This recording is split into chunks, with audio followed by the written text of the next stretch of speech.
My appreciation for television news. What excites me most about it is being able to tell people stories. I spent a number of years in Cleveland and Cincinnati, and it's given me an opportunity to see every corner of the state.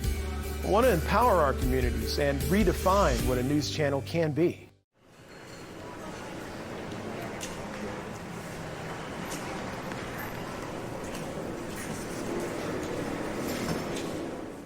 Here's a look at your Cleveland morning drive times.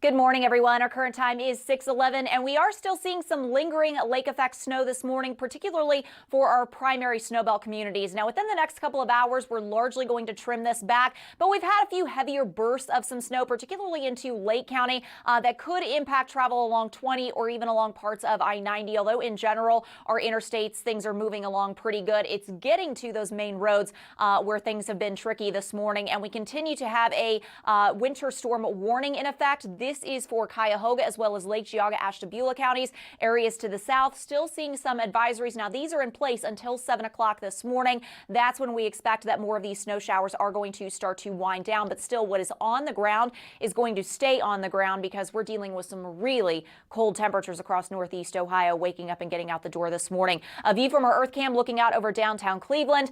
You can see those icy conditions on the lake. We've got frigid temperatures in the forecast this morning. And in fact, for the next several days, we are going to see well below normal temperatures in our forecast. Looking out over Akron, you can see that wind is blowing on top of that, making very cold temperatures this morning. Most of us hovering right around 20 degrees, but feeling closer to around near 0 to about 5. It currently feels like 4 right now here in Cleveland. 5, our current wind chill Sandusky, and 1 right now out the door for Canton. So dress in layers, dress warmly. It's cold, and on top of that, it is windy. Notice this does not change over the next several hours. If anything, we're actually bringing those temperatures down a bit, and we're generally going to hang out around 17, 18 degrees throughout the morning. Notice by about 8 o'clock, really trimming back with that lake effect snow, but still a lot of cloud cover. Perhaps so picking up again a little bit more as we head into the afternoon. But in terms of additional snow amounts, we're really not looking at much more, maybe around a dusting to a half an inch or so through the remainder of today. But the cold air, that's going to stick around for quite a while. A look at this extended cold snap coming up in just a bit.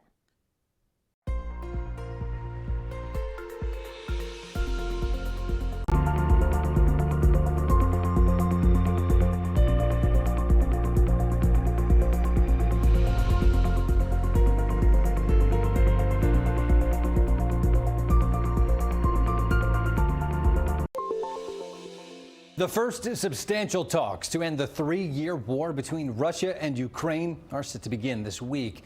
While hope is on the horizon, our Daniel Grimes explains why there are some major hurdles to overcome before any deal is finalized.